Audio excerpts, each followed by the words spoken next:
বাংলাদেশের সর্বশেষ গুরুত্বপূর্ণ আপডেট সংবাদে আপনাকে স্বাগত। শুরুতেই সংবাদ শিরোনাম, পরে বিস্তারিত। শুরুতেই জানিয়ে দিব, শেখ হাসিনা নতুন ফোনালাপ ফাঁস, নিজেকে প্রধানমন্ত্রীর দাবি। ছাত্র জনতার অভ্যুত্থানের মুখে গত 5 আগস্ট ক্ষমতা ছেড়ে ভারতে পালিয়ে যায় আওয়ামী লীগ সভানেত্রী এবং তৎকালীন প্রধানমন্ত্রী শেখ হাসিনা। সেদিন বিকেলে সেনাপ্রধান জেনারেল ওয়াকারুজ্জামান জাতির উদ্দেশ্যে এক ভাষণে হাসিনার পদত্যাগের কথা জানান। এরপর যুক্তরাষ্ট্র থেকে এক ভিডিও বার্তায় হাসিনা পুত্র সজীব ওয়াজেদ জয় দাবি করেন তার মা পদত্যাগ করেননি, তিনি এখনো বাংলাদেশের প্রধানমন্ত্রী। এবার এই বিষয়ে বিস্ফোরক মন্তব্য করেছেন খোদ ক্ষমতাচ্যুত প্রধানমন্ত্রী শেখ হাসিনা। আর শুক্রবার ফাঁস এক ফোন আলাপে হাসিনা জানান তিনি এখনো পদত্যাগ করেননি, ফলে বর্তমানে বাংলাদেশের প্রধানমন্ত্রী তিনি। এ সময় ডক্টর ইউনূস অবৈধভাবে ক্ষমতা দখল করেছে বলেও দাবি করেন হাসিনা।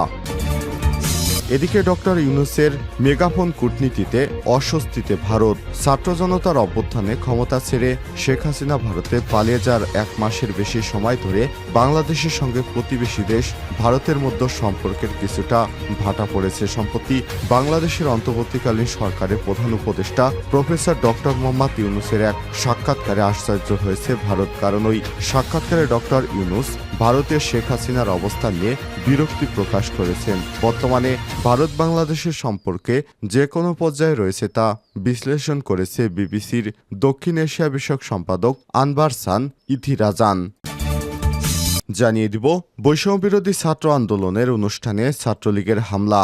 গাজীপুরের টঙ্গীতে বৈষম্যবিরোধী ছাত্র আন্দোলনের শহীদদের স্মরণে কাওয়ালি অনুষ্ঠান আয়োজন করা হয়। অনুষ্ঠানে আতর্কিত হামলা চালায় ছাত্রলীগের নেতাকর্মীরা। এ সময় অন্তত 10 থেকে 15 জন আহত হয়েছে। খবর পেয়ে পুলিশ 2 ছাত্রলীগ কর্মীকে গ্রেপ্তার করেছে। তারা হলেন টঙ্গীর সালাউদ্দিন সাদিক 21 এবং খাপাড়া এলাকার মোহাম্মদ এনামুল হকের ছেলে মামুন মিয়া 17। এদিকে দিনে 2.5 লক্ষ ডিম পাঠাচ্ছি, ইলিশ দিচ্ছে না কেন বাংলাদেশ? বাংলাদেশকে ইঙ্গিত করে প্রশ্ন করল ভারতীয় ব্যবসায়ীরা। জানিয়ে দিব, সুনামগঞ্জের সীমান্তে 19.5 লক্ষ রুপি সহ যুবক গ্রেপ্তার। সুনামগঞ্জের দোয়ারবাজারে সীমান্তে 19,50,000 ভারতীয় রুপি সহ এক যুবককে আটক করেছে border guard of Bangladesh BGB. এবং সর্বশেষ জানিয়ে দিব, ব্রাহ্মণবাড়িয়ার শ্যালক দুলাভাইয়ের 2 পক্ষের মধ্যে সংঘর্ষ। ব্রাহ্মণবাড়িয়া সদর উপজেলা একটি মামলাকে কেন্দ্র করে শ্যালক এবং দুলাভাইয়ের পক্ষের লোকজনদের মধ্যে দফায় দফায় সংঘর্ষের ঘটনা ঘটেছে। এতে উভয় পক্ষের অন্তত 10 থেকে 12 জন আহত হয়েছেন। বৃহস্পতিবার 12 সেপ্টেম্বর সন্ধ্যায় উপজেলার মাসিহাতা ইউনিয়নের গজারিয়া গ্রামে এ সংঘর্ষের ঘটনা ঘটে। সংঘর্ষে আহতরা হলেন আনোয়ার 50, রাহিম 18, দিন ইসলাম 24, শাকিল 22, ময়না 40, ইসমাইল 15, মনির 44, ইয়াসিন 21 ও মনসুর 35। তাদের সবাইকে উপজেলা স্বাস্থ্য কমপ্লেক্সে ভর্তি করা হয়েছে। প্রিয় দর্শক, এতক্ষণ শুনছিলেন সংবাদ শিরোনাম, এবারে বিস্তারিত। তবে তার আগে বন্ধুরা, অনুরোধ থাকবে এই সংবাদটিতে একটি লাইক দিন। এই চ্যানেলে আপনি নতুন হয়ে থাকলে আমাদের সংবাদটি দেখতে দেখতে চ্যানেলটি সাবস্ক্রাইব করে রাখুন। কমেন্ট করে আপনার মূল্যবান মতামত জানিয়ে দিন বন্ধুরা, আপনি বিশ্বের কোন দেশ থেকে বা কোন স্থান থেকে আমাদের সংবাদটি দেখছেন এবং শুনছেন। এবারে বিস্তারিত।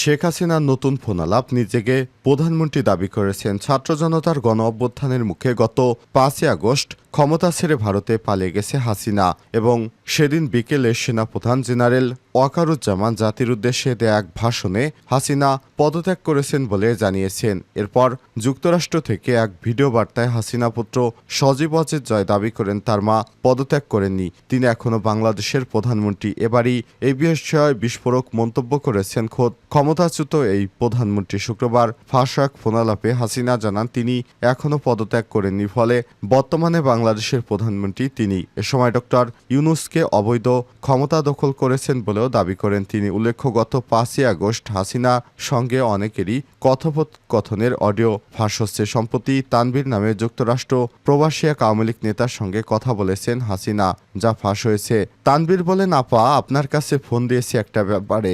নিউ ইয়র্ক মহানগরে আমরা এমদাদ ভাইয়ের নেতৃত্বে মিটিং মিছিল করেছি, কিন্তু এলাকার পরিস্থিতি খুব খারাপ। কামরাঙ্গীর চর কেরানীগঞ্জের সকল নেতাকর্মী এলাকার বাইরে। এরপর শেখ হাসিনাকে বলতে শোনা যায় সব মার্ডার কেস, সবার বিরুদ্ধে মার্ডার কেস। তানভীর বলেন, এলাকায় ছাত্রলীগ যুবলীগকে আমি সহায়তা করছি। শেখ হাসিনা বলেন, এখানে বসে এখন সাহায্য করো, এটাই সবচেয়ে বেশি কাজে লাগবে, দেশে পরে গেলেও হবে। তানভীর বলেন, আইনজীবী দাঁড়াতে পারছে না। শেখ হাসিনা বলেন, আইনজীবীকে বলো লোকজনকে অর্গানাইজ করে যেন আইনজীবীরা সেখানে যায়, তাছাড়া তো আর কেন। এরপর শেখ হাসিনা আবার বলতে শোনা যায়, তুমি যেখানে আছো সেখানে তো ইলেকশন চলছে, তাদের ক্যাম্পেইনের সময় তাদের সঙ্গে যোগাযোগ রাখো। তানভীর বলেন, আমার মনে হয় এবার ট্রাম্প আসবে, ট্রাম্প আসলে আমাদের জন্য খুবই ভালো আপা। শেখ হাসিনা বলেন, যেই আসুক, তাদের ক্যাম্পেইনে থাকলে তাদের সঙ্গে যোগাযোগ হলে ভবিষ্যতে কাজে লাগবে, এটা আমি সবাইকে বলেও দিয়েছি। তানভীর বলেন, আপা বাংলাদেশে একটা নিউজ আসছে, আপনাকে গাজিয়াবাদ থেকে দিল্লিতে ট্রান্সফার করেছে হেলিকপ্টারে করে। হাসিনা অবাক হয়ে প্রশ্ন করেন, হেলিকপ্টার দিয়ে? বলেন, কোন দেশের হেলিকপ্টার, ছবি পাঠাও দেখবানে। কি একটা আজগুবি কথা বলে ওরা। আমি দেশের খুব কাছাকাছি আছি, যতদূর সম্ভব আমি খুব কাছাকাছি আছি, যাতে আমি চট করে দেশে ঢুকে যেতে পারি। তিনি বলেন, আমি এখনো প্রধানমন্ত্রী আছি। এ সময় কাঁদতে কাঁদতে তানভীর বলেন, আপা আপনি যে মিডিয়া দিয়ে আসছেন, ওরা সত্য বলে না, ওরা কাজ করে না আপা। কই যাব আপা, আল্লাহ আপনারে বাঁচাই রাখুক। শেখ হাসিনা বলেন, এখন গেলেই দেবে একখানা মামলা, শেষে কিছুই করতে পারবা না, আমার বিরুদ্ধে 113টা মামলা। এই জিনিসগুলো নিয়ে জাতিসংঘ থেকে সবার কাছে বলা দরকার। ফলস মামলা দিচ্ছে, আমার পরিবারের কেউ নাই, সবার নামে মামলা দিয়েছে। ডক্টর ইউনূসের মেগা কূটনীতিতে অস্বস্তিতে ভারত। ছাত্র জনতার অভ্যুত্থানের মুখে শেখ হাসিনা ভারতে পালিয়ে যাবার পর বাংলাদেশের অন্তর্বর্তী সরকারের দায়িত্ব নিয়েছেন প্রফেসর ডক্টর মোহাম্মদ ইউনূস।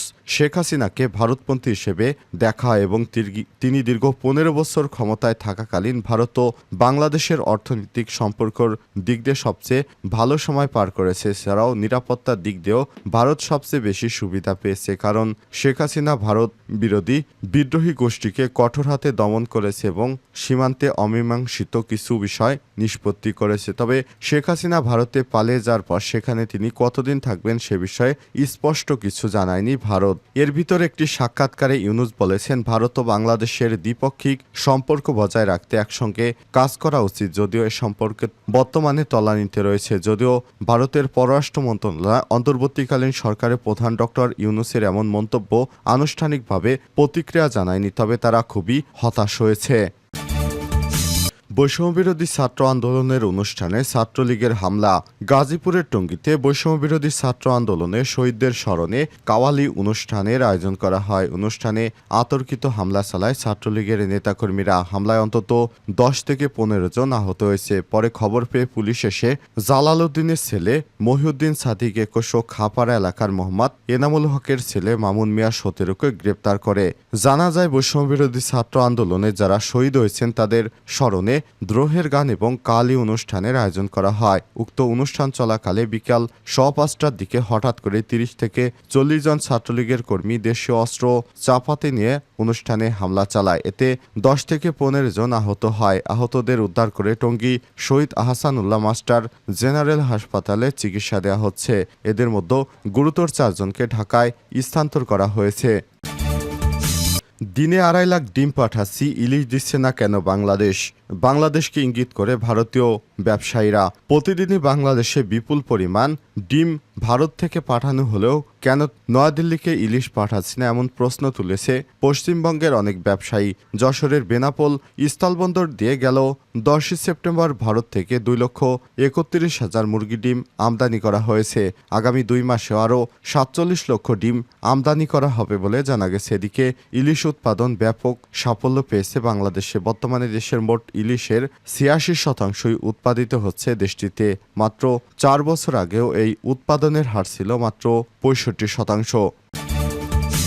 সুনামগঞ্জের সীমান্তে 19.5 লক্ষ রুপিসহ যুবক গ্রেপ্তার। সুনামগঞ্জের দরবাজারের সীমান্তে 19,50,000 ভারতীয় রুপিসহ এক যুবককে গ্রেপ্তার করেছে border guard of Bangladesh BGB. গতরাতে উপজেলার বাংলাবাজার ইউনিয়নের দক্ষিণপাড়া কলাউড়া এলাকা থেকে তাকে গ্রেপ্তার করা হয়। পরে তাকে দরবাজার থানায় হস্তান্তর করা হয়। এই ঘটনায় মামলার প্রস্তুতি চলছে। শুক্রবার 13 সেপ্টেম্বর সকালে দরবাজারে বাংলাবাজার বিওপির কোম্পানি কমান্ডার সুবেদার আবুল বাশার বিষয়টি নিশ্চিত করেছেন। আটককৃত যুবক ওই উপজেলা বাংলাবাজার ইউনিয়ন ভালিপাড়া গ্রামের মোহাম্মদ সুরুজ আলমের পুত্র মোহাম্মদ হৃদয় মিয়া।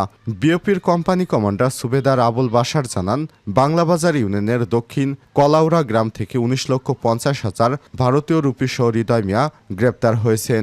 হৃদয় মিয়া চোরাচালান চক্রে জড়িত, তাকে দরবাজার থানায় হস্তান্তর করা হয়েছে।